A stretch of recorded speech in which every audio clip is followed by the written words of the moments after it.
Happy Valentine's Day. It's me, Casey, your host of Steamy Stories, written by JC Calciano.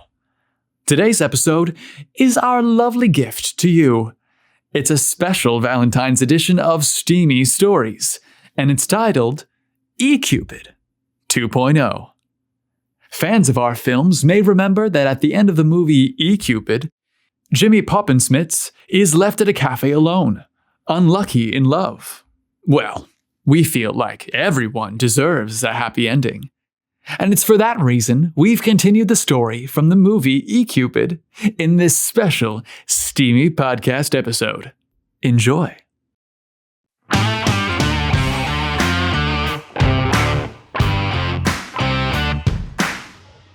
Jimmy sat alone. It was the grand reopening ceremony for the Angel Cafe, and as he looked around at all the hot, available men frequenting the cafe, he felt empty inside. Jimmy wasn't the usual gym bunny like most guys in West Hollywood, but he wasn't out of shape either.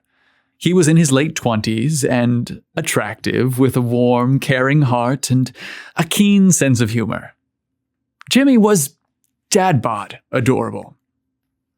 Recently, he had officially given up on men altogether and had stopped even bothering to date. He had especially given up pursuing the man of his dreams, Anton. Anton worked with Jimmy as a sales representative. His job entailed introducing them to the latest office products and refilling their dwindling supplies. Anton was everything Jimmy wanted in a man: considerate, kind, funny, and sexy. He was a burly man, just the right side of beefy, with thick hair and strong features. Jimmy couldn't help himself. He had frequent lumberjack fantasies of Anton.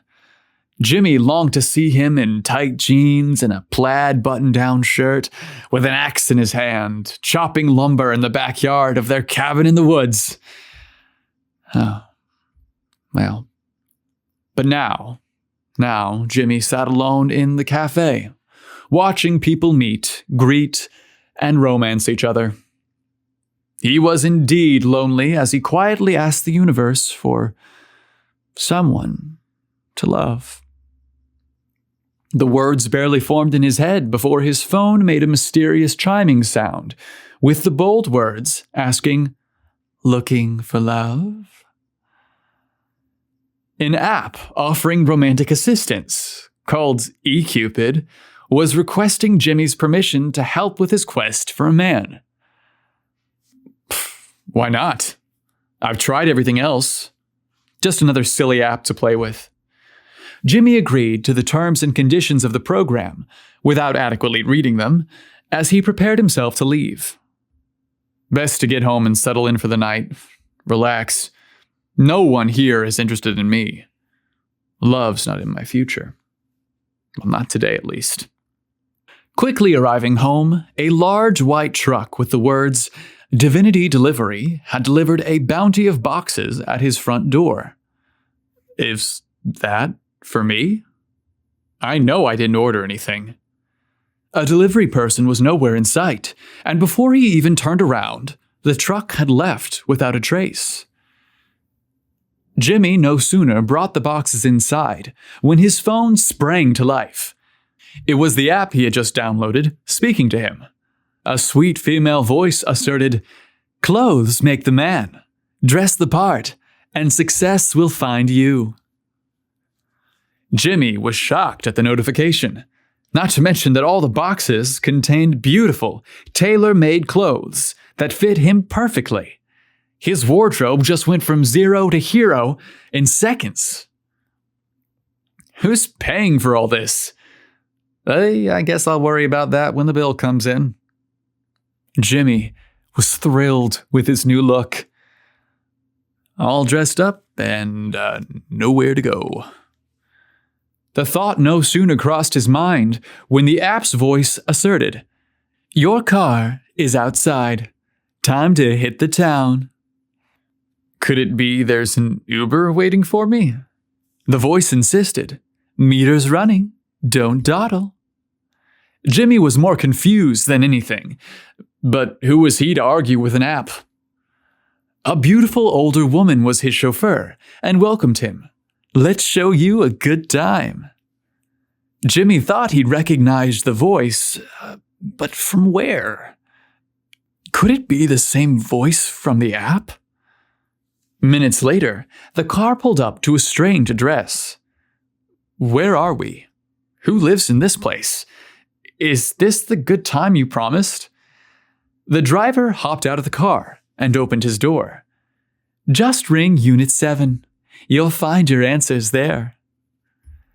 Curiosity got the best of him. "I know I should insist on being taken home, but I guess I should know what's going on." With a curious look at his driver, Jimmy decided to gather his courage and make his way towards the building, and buzzed Unit 7. Was this lucky number 7, he wondered? The doorbell chimed, but there was no answer. Guess no one's here. Before he could turn around, a muscular, strikingly handsome man wearing only a towel answered the door. "Hi, can I help you?" "Whoa. Is this a hookup? Did they just send me to a rent boy's home? Whoever this guy is, they have excellent taste. My driver just instructed me to ring the bell. Why I was told to come here is a mystery to me." "What's your name?" he inquired pleasantly. Jimmy struggled to keep his eyes on the man's face, rather than the dark, sexy path of hair that peeked out from beneath the towel and trailed towards his navel and well-defined abs. Jimmy! Jimmy Poppensmitz." The man's face softened. His expression turned familiar and caring. "Please, come in. It's Rudy." "Rudy from when we were in middle school?" Jimmy instantly knew who Rudy was. He was surprised he didn't recognize him sooner. It had only been 10 years, but now in the prime of their lives, Rudy was muscular and hot. Could this studly man be the bully from middle school he so dreaded?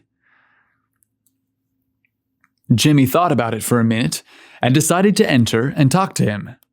He was too curious about what he was doing there and what Rudy had to say. "Please, sit. Honestly, I just want a minute of your time. I hoped our paths would cross one day." Jimmy entered the smartly decorated apartment as Rudy began explaining himself, cautiously. "I know I was terrible to you in school. I was a bully. I wanted to say I'm sorry for what I put you through." Jimmy sat motionless. How bizarre. Why was I taken to this apartment to see this person? Before he could even attempt to make sense of what was happening, Rudy continued. "I didn't understand my sexuality and took my frustrations out on you.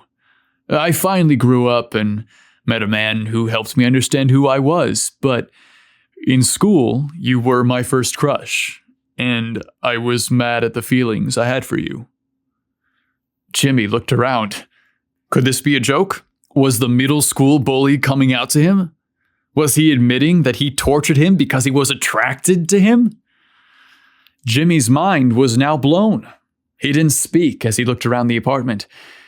He could make out framed photos of two men together, in playful, loving poses from where he sat. Rudy was now happy, with a partner. But it still didn't forgive what he did to Jimmy years ago. Rudy asked, "Can you forgive me? I didn't make the best decisions in life back then. I hope you understand. I was a lost, scared teenager." Jimmy stood up. "I'll be honest, I'm not sure why I'm here and what you want from me, but what you did was genuinely hurtful. I know that I was a terrible kid. I think fate brought you to my door so you know that you didn't deserve to be treated like that. Maybe it's so you'd understand that the cruelty wasn't because of who you were. It's because I hated who I was." Rudy looked genuinely remorseful. It was clear that he was sorry, and in an odd, crazy way, Jimmy felt flattered and relieved that all that terribleness in the school was because some misguided lost boy had a crush on him. It was time to be the bigger man. Jimmy stepped up and extended his hand. "I accept your explanation and apology." Rudy's eyes softened. "Thank you. I hope you're happy. You deserve to be. You look amazing, by the way." "Thank you. I appreciate your apology. It means a great deal to me. Now I'm sorry to rush out, but I have a car outside waiting for me." The two men said their goodbyes, and Jimmy headed back to the car. The world is a crazy place. That was nuts. Jimmy couldn't wrap his mind around what had happened, but oddly enough, he felt much better about himself. "Let's get you a drink," the soft-spoken female driver said as Jimmy got back into the car. "I know of just the place." "A drink sounds nice right now," Jimmy admitted, as he was distracted by the thoughts replaying in his head.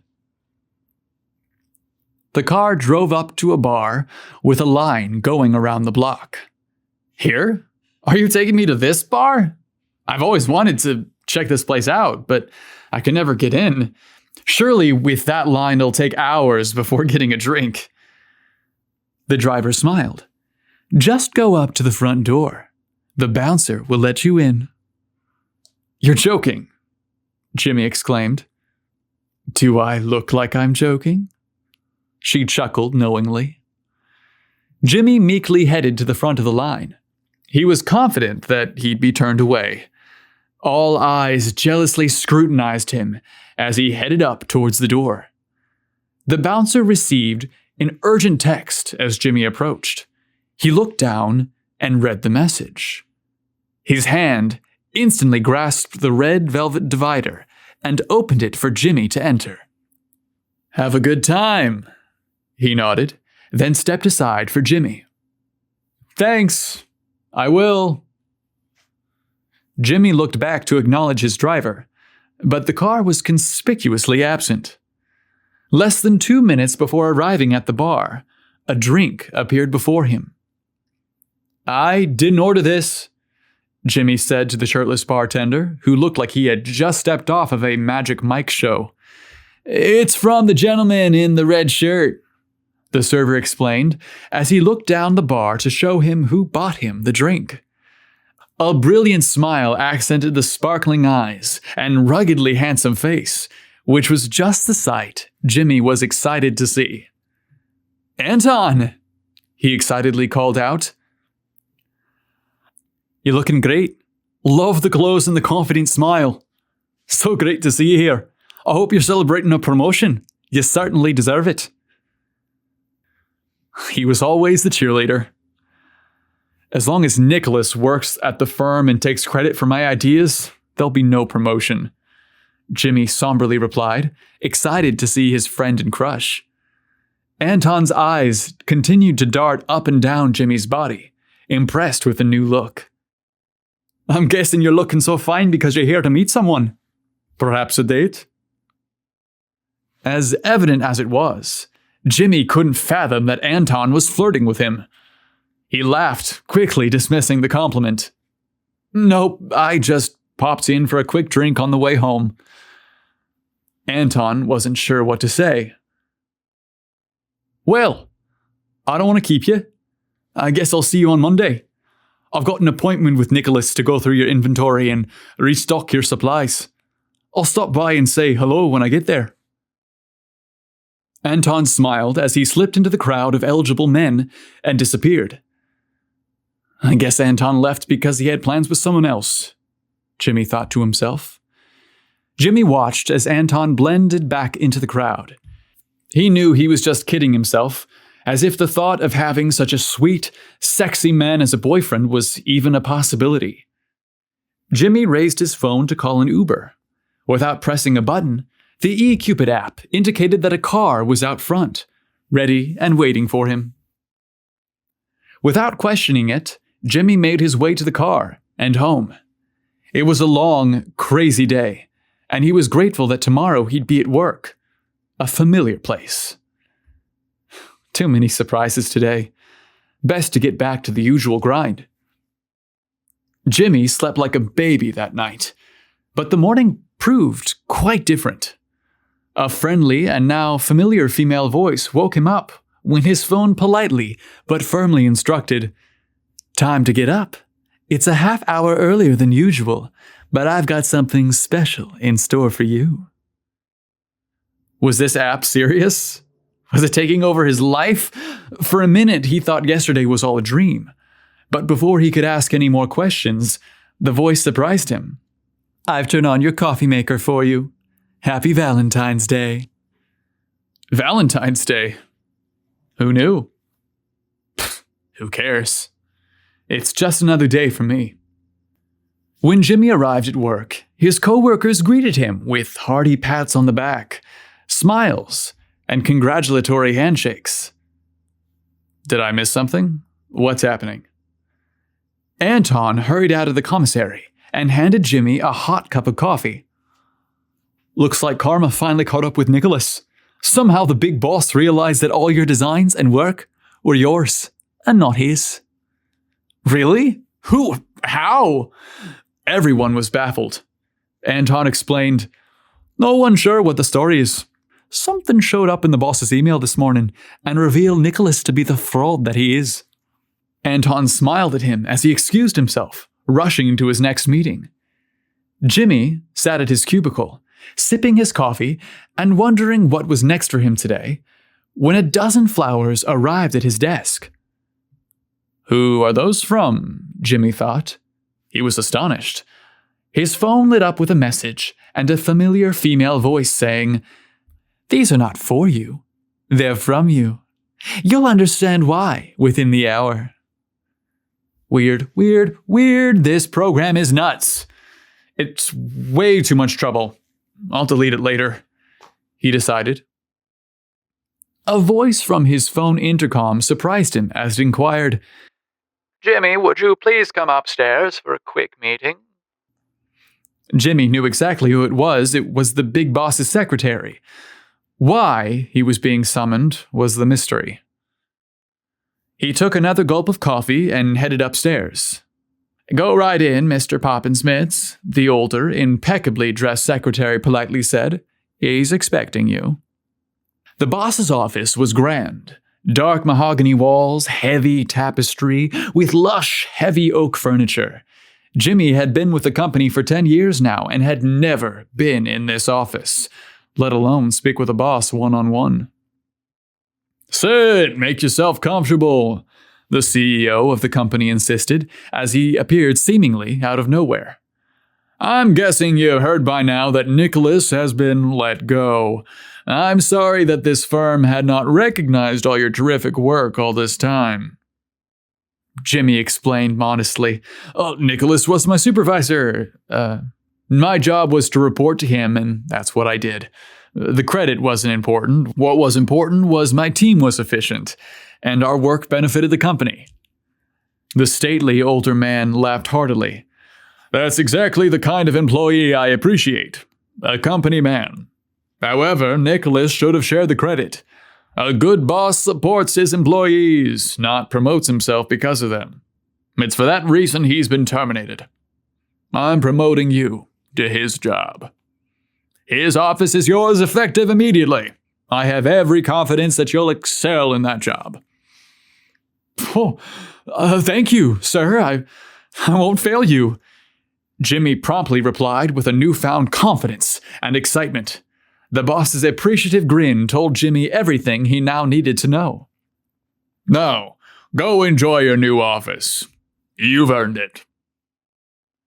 Back at his cubicle, Jimmy gathered his few possessions so that he could move them into where he'd be working. A notification from his phone simply stated, "Congratulations. Now, go get him, Tiger." Jimmy took his belongings and moved into his new office across the hall. Oh, this is nice. I can't say that having my own private workspace isn't going to be awesome. Jimmy sat down at his desk and leaned back. Yup, a guy could get used to this. Anton appeared at the door and knocked softly. Hi, congratulations. I just heard it was official. I guess that from now on you'll be my contact here, and we'll be going over the inventory together. Yeah, seems so.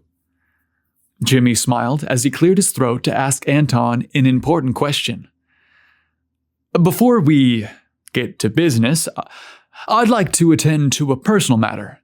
It's a question, and it may not be the most professional thing to ask you here at work, but to hell with it.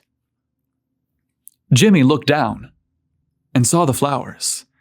He instantly understood the cryptic message that accompanied them when they arrived. He continued by asking Anton, "Would you be my Valentine?" Anton's face again lit up as he reached into his pocket and produced a small red envelope. I was just about to ask you the same question. Anton bashfully handed Jimmy a small card. Jimmy was excited as he took the card from Anton and read it. For years, I've wanted to ask you out, but I was afraid you'd say no. Today, I'm taking a chance. You'll say yes. Anton was delighted with the flowers he had just received from Jimmy and spotted a card in the beautiful bouquet. Before Jimmy could explain that the flowers mysteriously arrived from an unknown place, Anton read the card and gave him a sweet, brilliant grin. Anton said, "You're a lovely man. Of course, I'll be your Valentine." Jimmy could see the card that came with the flowers. It read, "Cupid had struck my heart and delivered these flowers from me to you."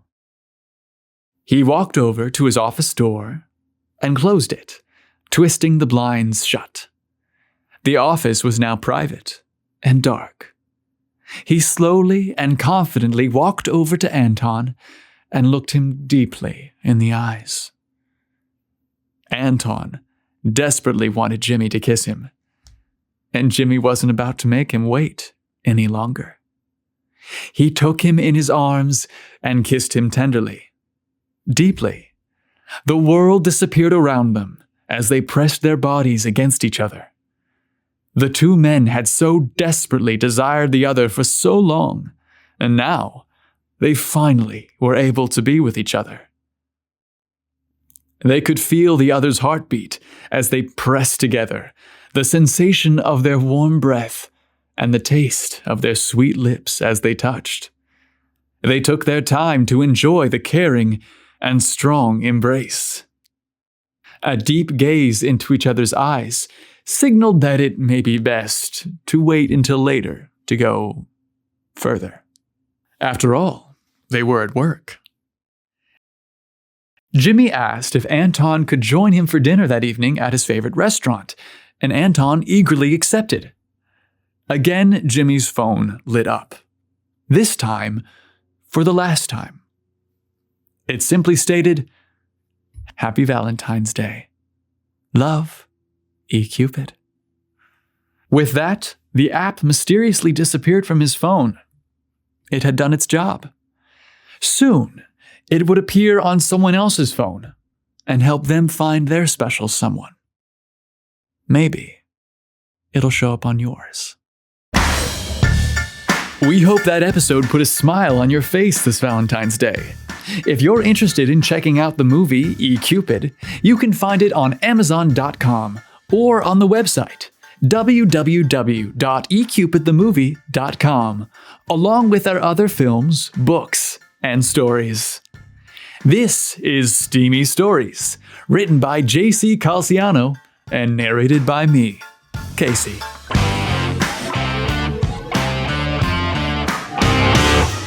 Make sure you tune in next month for another episode of Steamy Stories. Later, bro.